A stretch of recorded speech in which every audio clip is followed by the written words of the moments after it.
Hello, welcome to my channel. My name is Randy Bott. I am a part-time landscape photographer and full-time oceanographer. And a couple years ago, I transitioned more into black and white.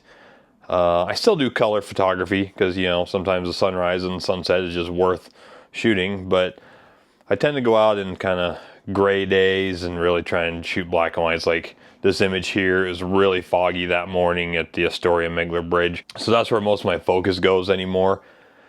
But what I've come to realize is that while I'm out shooting, I tend to have several people come up to me usually and just, asking questions about what I'm doing. And then one of the things I kind of get a lot from those people are, should I get a camera? Well, that's it's a tough question to answer because first of all, are you willing to edit your photos, right? Because you want to be shooting in RAW so that you get all the data that you need. So do you want it to be on the computer? What are you doing with your photos? Are you going to print them? Are you just going to post them on your phone for Instagram or social media? If that's all you're going to do, just use your phone. Phones take amazing photos anymore. There's a lot you can't do, like printing big. You're very limited to how big you can print with a phone. So you do got to think about that side of it. But a lot of people they don't want to sit behind the computer and just edit and edit and edit. And I know a lot of photographers that just hate doing that. So, I get why the normal person doesn't. I personally enjoy the process. Like this photo here, it took me several weeks to complete, a couple hours a night, because this isn't just open up Lightroom and make some quickie black and white adjustments. This is mask off the bridge, mask off the sky, mask off the water, mask off this side, mask off the pylon. I made a mask for almost everything and then edited every part individually. So that, it just takes a lot of work. Second question I tend to get is, in fact, this is kind of from a lot of people, do I use Photoshop? Are my photos Photoshopped? And the answer is yes. First of all, I'm a photographer. So as I shoot in RAW, you just have to edit, whether it's Photoshop or Lightroom or Capture One or any of the other editing softwares. It's just what you have to do with the camera. Because even if you shoot in JPEG, your photos have been edited by the manufacturer of the camera. They go in and set the settings, whether it's boost the saturation, open up the shadows, close down the highlights, whatever it does, then it's already edited. But if you're going to just shoot JPEG, it goes back to why do you have a camera, right?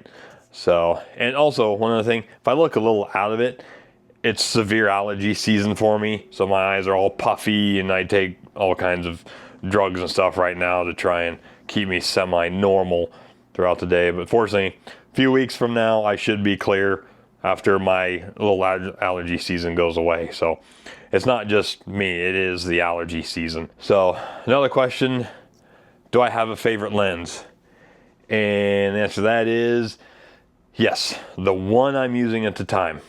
So I don't know what all I have here. So you can see here I've got, that's my 16 to 35. I got my 24 to 70. Got a 70 millimeter macro. Got my 100 to 400. And on my infrared camera, I've got a little Sony 24 millimeter prime. I've got a handful of other lenses in my bag. So it's really, I use the lens that does the job that I need. If I'm going down to shoot architecture or something, I do have a 24 millimeter tilt shift and I just love using that thing. It keeps the verticals nice and verticals. Because if you tip your camera up or down, verticals go in or out, right? The tilt shift, it prevents that. I do want to get a different one, but I'd like to have the 17 millimeter, but that'll just be something I'll just rent. I really want to do a trip to Chicago, so I'll just rent the 17 millimeter tilt shift and just do it that way because it's just not worth the money for me because I just wouldn't use it enough. So as far as lenses go, it's the one I'm using. With my infrared photography, my favorites are the prime lenses because of the hotspot issue with infrareds, but that's a whole nother video there for infrared photography and lenses and cameras and all that, which I'll do that video here shortly. So you can kind of get an idea, because along with my black and whites, I try to do a lot of infrared as well because it's just a lot of fun. So lenses, just the one I'm using. That's my favorite one at the time. Another question is manual mode or auto?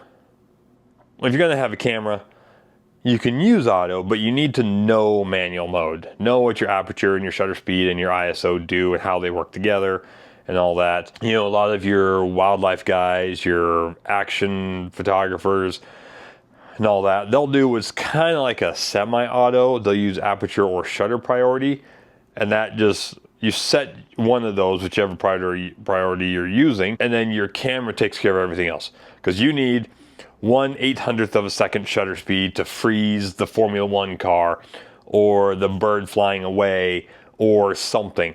So you set your shutter speed at that, and then your camera will adjust your ISO. Actually, I think it just adjusts your aperture. I don't know. I don't use those modes, you know, so, you know, which one your camera will adjust, whether it's both of them or if you have to set two of them. I don't know. It's not my thing. I don't use them. So, but yeah, if you're gonna get a camera, learn manual mode. It just makes it so much easier. And in that, I even set my white balance. So in my normal camera, I will go into the settings and adjust the temperature to match the scene. And so that way I get as much data as possible and don't have to do as much color editing in Photoshop. You know, I still have to do some, but if I can match the scene, you know, I don't want to have like a really blue scene because it's in the winter or something, and the temperature, you know, like way up into the yellow, so the whole picture is just very yellow, right? And so it's like, no, tone the temperature of my camera down to like, what, 3,500 or 4,000, so that's the color of the scene. So if it's something really yellow, I'll bring the temperature up to like, you know, 5,600, 6,600 Kelvin, you know, something like that. That way it matches the scene the best, and then I don't have to do as much color editing in the photo. So for the last question I tend to get is, what camera should I get? Oh, this can get complicated. What are you using it for? Why do you want to get one? You know, so like, I don't shoot video with my cameras. That's why I have this little DJI Osmo Pocket 3, right? So this one is the Sony a7R5, right? It's 61.9 megapixel, awesome landscape camera. Not a great video camera, right? As a Sony shooter, I just kind of know more about the Sony cameras. So if I was to use a camera for video, I'd go with just the A7 series, like the A7 IV, or maybe the A7S. I don't really know which one's a great video camera, which one's not, because I don't shoot video with them.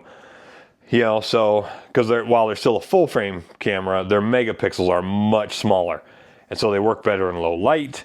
They just work better all around for that kind of stuff. For just strictly photos, landscapes, the A7R5, huge dynamic range. It's just an awesome camera for shooting landscapes. Now, you know, what manufacturer? Well, they're all basically the same.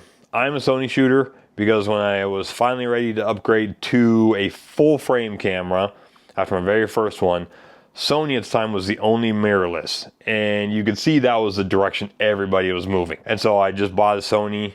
It was the A7R II at the time.